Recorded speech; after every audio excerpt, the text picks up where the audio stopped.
So I've owned the Studio Display for a few weeks now. I know there's been some drama around this monitor since it released, with many people unhappy about the price. Whilst the Apple tax is definitely real on this product, it's been a fairly solid buy for me. If you want that sweet 5K sharpness to pair with your Mac Mini or Studio, then the Studio Display could be a good fit for you. As well as offering a concise review, in this video I'm going to discuss what type of user this monitor is really aimed at, the strengths and weaknesses of this product, as well as looking at some more budget-friendly alternatives. So the design of this monitor is definitely one of its strong points. The Studio Display has a minimalist, industrial design style that is classic Apple. If you care about the aesthetics of your desk setup, then the Studio Display has got you covered. With brushed silver aluminium and jet black bezels, it definitely looks and feels like a premium product. I've got the base model which has the tilt-only stand. If you did want a height adjustable stand, then you have to pay an extra £400. Personally, I've found no need for it to be higher. I'm 6 foot tall and it sits about right for my eye line. Ideally it would maybe be an inch or so higher, but I'm having no posture or neck pain issues, so I'll just leave it as it is. Build quality is excellent and reassuringly solid. This is a fairly heavy display that won't shake around much on your desk. The only odd design choice is the fixed power cable. I'm really not sure why Apple did this. I guess it's just one of those things. This is a 60Hz 5K 27-inch panel that offers a pixel perfect 218 pixels per inch. Apple markets displays with this kind of pixel density as Retina displays. This pixel density offers perfect scaling of Mac OS with text and UI elements rendering in a sharp and crispy manner. I know some people are disappointed that this is only a 60Hz panel. Having 120 and ProMotion would have definitely been nice at this price point. The Studio Display has an A13 Bionic chip inside and receives firmware updates via your Mac system preferences. We also have an integrated microphone, 12 megapixel webcam and a 6-speaker sound system with spatial audio.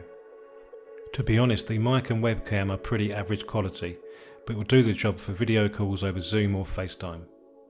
If you're doing voiceovers, streaming or YouTube, then you're going to want to stick with a proper external microphone. On a more positive note, the speakers and sound output are far more impressive. I'll come on to these in more detail later. Connectivity on the Studio Display is fairly limited, with 1 Thunderbolt port and 3 USB-C ports. A black braided Thunderbolt cable is included in the box, with the Thunderbolt port being able to charge a MacBook Pro as you use it. Sadly, there is no HDMI port, so if you wanted to use this display with your chosen games console, then you're all out of luck. The Studio Display is really only intended to be paired with Apple Mac computers. If you want a versatile monitor you can also use for PC or console gaming, then this is not the product for you. Whilst it won't match an OLED or mini LED for black levels, the general image quality of the Studio Display is excellent. It's super sharp, has 600 nits of SDR brightness and has excellent colour accuracy right out of the box. You'll also get colour consistency with your other Apple displays and devices. Whilst the SDR brightness is good, it is worth noting that this isn't a HDR display. So if you have a HDR video workflow, then you'd need to step up to the Pro Display XDR, which gets far brighter and has full array local dimming. For an IPS LCD panel, black levels and contrast are pretty solid. Sure, I wouldn't want to watch movies on it at night, as that's when the slightly grey blacks are more apparent. However, I have a big OLED TV in my living room for movies and gaming, so for me this is simply a general work monitor, and for that it does the job just fine. I should point out that I have the glossy screen finish, which I would definitely recommend, as this helps with perceived contrast and black levels. Only pay extra for their nano texture glass if you have large windows directly opposite your desk and you really need to reduce glare and reflections. You definitely get more reflections with the glossy finish, but sitting head on in my setup is not a big issue. For me, I'll happily deal with a few reflections if it means generally better perceived image quality and contrast. Apple made a big deal about the speakers in this Studio Display, and they are fairly impressive, offering the best sound I've heard from a monitor or computer. Sure, they won't beat a really good pair of external speakers, but they should be a fair match for smaller or budget external speakers. I've not heard much of a 3D or surround effect from the spatial audio, but the overall sound output is really solid and should be good enough for most people. I have a HomePod mini, and comparing the sound with the studio display, there really isn't that much in it. They are super close. Maybe the bass is a little better on the HomePod, but it's so close I'll probably get rid of the HomePod or put it in another room. Relatively speaking, it has to be said that overall value for money for the studio display isn't the best. I paid £1,500 here in the UK, whilst it cost $1,600 in the States. That's pretty expensive for a 60Hz IPS panel in 2022, even if it is 5K. If you're on a tighter budget, then you could pick up a 24-inch M1 iMac for a similar price. This also features a Retina screen with similar image quality.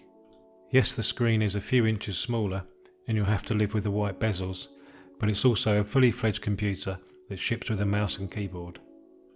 At 27 inches and 5K resolution, the only other option is the LG Ultrafine, which costs a few hundred less. That said, I wouldn't really recommend this as it has inferior plastic build quality, less brightness and poor speakers. So if you want a 27-inch Retina monitor to pair with your Mac, then the studio display is really the only show in town.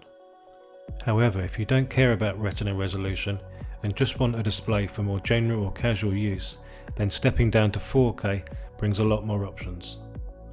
At 4K I personally go for the EVE Spectrum. This is nearly half the price of the studio display, has fairly impressive specs and also has HDMI.